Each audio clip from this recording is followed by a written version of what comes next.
Comment dire en anglais « j'avais l'habitude de faire quelque chose » ou bien « je suis habitué à faire quelque chose » ou encore « j'ai pris l'habitude de faire quelque chose ». Oh my God! Pas facile, n'est-ce pas? Eh bien, c'est le but de la leçon d'aujourd'hui. Après avoir regardé cette leçon, vous saurez exactement les tournures à utiliser pour exprimer l'habitude en anglais. Donc, sortez vos carnets de notes. Nous allons apprendre énormément. Hello everybody, it's Coach Joe, your English coach. So without further ado, let's get started. Mais la toute première chose que j'aimerais vous dire à nous les francophones, c'est que j'ai l'habitude de jouer au foot les samedis. Ce n'est pas, et ça je vais l'effacer tout de suite parce que ce n'est pas correct, je vais l'effacer tout de suite. Prenez note, ce n'est pas I used to, les sorciers travaillent jour et nuit. Vraiment? I used to play soccer every Saturday. Et vous voyez comment je prononce samedi? Every Saturday. Ce n'est pas I used to. J'entends ça tout le temps. L'habitude au présent simple de l'indicatif, eh bien, mes amis, c'est tout simplement le présent. I play soccer every Saturday. I play soccer every Saturday. Ce n'est pas I used to. Je sais pourquoi nous les francophones nous faisons cette erreur parce que I used to, ça vous donne l'impression que vous dites j'ai l'habitude de. Parce que, et on va commencer la leçon, on a appris que used avec un D ici, c'est avoir l'habitude de faire quelque chose au passé. Donc tout de suite, on pense que avoir l'habitude de faire quelque chose au présent, c'est ça moins le D. Never make this mistake again. All right, everybody. So without further ado, let's talk about used to. Je vais effacer ça tout à l'heure, hein, donc prenez note. All right, so when do we use used to? We use used to express a habit in the past that we no longer do or that is no longer relevant in the present.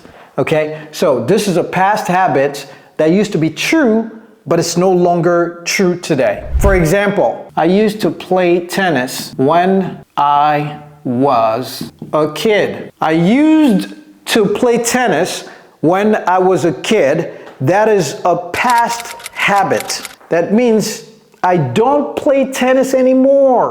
Example 2. So past habit. Let's do a past state. Jeremy used to live in Bermuda. Pourquoi Bermuda? Tout simplement pour vous apprendre comment dire cela en anglais. Ok, Bermuda. Alright, makes sense? Prenez des captures écran. Hein. C'est pourquoi chaque fois je me déplace pour que vous puissiez prendre des captures écran. Alright, so now this is used to. Vous voyez, c'est simple, facile. Used to, past habits that is no longer true in the present. Now, when do we say to be used to? Ça change tout, n'est-ce pas? To be used to is to be accustomed to something. Être habitué à quelque chose. All right, so, for example 1, my wife is used to drinking her coffee with no sugar. Maintenant, vous allez dire, my wife is used to. Pourquoi drinking? Parce que c'est la structure. Used to plus the verb in ing form. Take a screenshot of that. Used to plus the verb in ing form. So she's accustomed to drinking her coffee with no sugar. Another example. Let's say that you moved to Canada and it's really cold. And somebody asks you, are you used? On dirait que les sorciers travaillent à temps plein aujourd'hui. Donc je vais prendre une pause parce que, les sorciers là. On va prendre une pause. Écoutez, les sorciers également, si vous avez besoin d'apprendre... Tous ceux qui regardent la vidéo, si vous avez besoin d'améliorer exponentiellement votre niveau d'anglais, nous avons un programme d'immersion sur mesure pour vous les francophones. Nous avons aidé des milliers de francophones dans plus de 50 pays du monde à parler couramment l'anglais aujourd'hui. Dans la barre de description de cette vidéo, il y a un lien. Cliquez sur ce lien et renseignez vos informations et moi-même, je vais vous contacter pour vous en dire plus. All right? Les sorciers, lâchez-nous, s'il vous plaît. Hein? Je veux écrire use, je mets S. Je veux écrire you, je mets U. Qu'est-ce qu'il y a? Qu'est-ce qu'il y a? Vous êtes jaloux, quoi? All right, so, are you used to the weather in Canada? Donc, vous parlez à votre ami et peut-être que ça fait 2 ans qu'il vit là-bas ou qu'elle vit là-bas et vous lui posez la question, est-ce que tu es habitué aujourd'hui? Est-ce que tu es habitué au climat au Canada? Le climat, c'est weather, ok? Are you used to the weather in Canada today? Make sense? So, this doesn't have anything to do with the past. Even though it has D at the end of use, it's not talking about the past. Okay, it's talking about the fact that you're familiar with something. You're accustomed to something. Et maintenant, lorsqu'on met le verbe gets, when we put the verb get in front of used to, okay? So it's not to get used, but to get used to. What does that mean? Well, whenever we put the verb to get in front of something, it is the process of doing that thing or the process of being in that state. Okay? Get always transfers a process. The process of. That's what it means. So, for example, here, we can say that, ok, j'ai pensé à comment est-ce qu'on peut traduire ces phrases en get used to. So, je vais vous donner le contexte. Ici, j'ai dit, she drinks her coffee black. Black, c'est with no sugar. Okay? She drinks her milk with no sugar. She drinks her coffee black with no milk, no sugar, no nothing. Now, at one point, she had to get accustomed to drinking the coffee black with no milk and sugar, right? So that process, we will say, how long did it take your wife to, et ici, on va utiliser le verbe get, to get used to drinking her coffee black. How long did it take your wife to get used to drinking her coffee black? So here is to be used to, so my wife is. Now, right now she is, but at one point she had to get used to it, but now she is.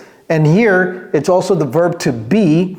So are you, the verb to be, are you. Make sense?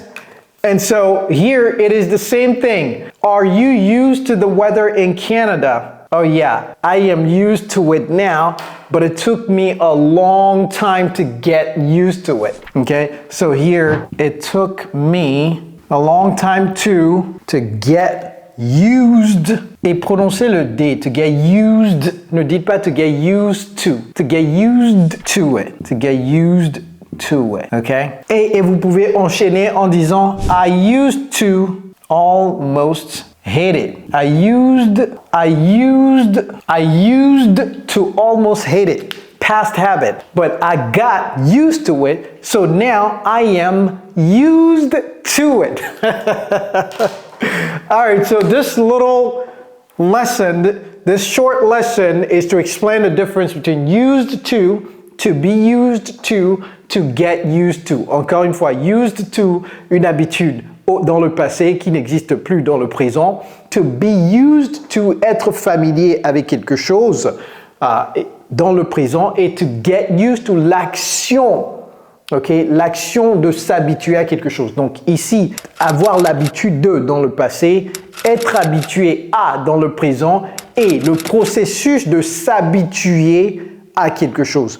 Et donc, comme je l'ai dit au début de la vidéo, j'espère que vous vous souvenez de ça, c'est que j'ai l'habitude de faire quelque chose, ce n'est pas I used to sans le D. All right, everybody, I hope it's clear. If you have questions, put them in the comments. Et si vous voulez que je parle d'un sujet quelconque, grammatical, vocabulaire, sujet d'orthographe ou n'importe quoi en anglais, n'hésitez pas à le mettre en commentaire et je vais faire une vidéo avec. Peut-être que je vais emmener notre petit américain, Cody, également avec moi. Et si vous avez du mal à penser en anglais, je sais que nous les francophones, c'est quelque chose qui est vraiment penser directement en anglais, ce n'est pas du tout facile pour nous. Il faut d'abord qu'on pense en français et qu'on traduise littéralement en anglais. Si vous avez des soucis avec ça, juste après cette vidéo, regardez celle-ci, ça va vous aider énormément à savoir comment penser directement en anglais. All right, everybody, share this video with your friends. It's Coach Joe, your English coach. Take care, guys.